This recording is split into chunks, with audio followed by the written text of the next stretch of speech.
આ પાઠ રામદેવજી મહારાજનો નથી, આ પાઠ તો શિવને શક્તિનો છે. હા, તમને સાચું કહું, આ પાઠ શિવને શક્તિનો છે.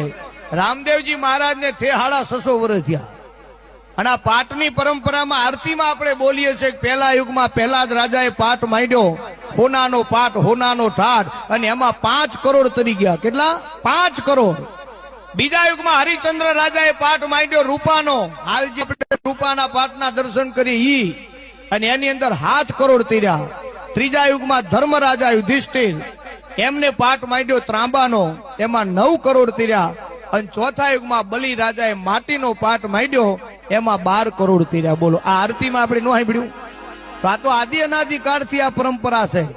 પણ એમાં ચોથા પાઠમાં માટીના પાઠ આવ્યા ને, એમાં 12 કરોડ તીર્યા. બોલો, હોનામાં 5 જ, હોનું હતું ને એમાં 5 કરોડ જ તીર્યા, પણ માટીમાં 12 કરોડ.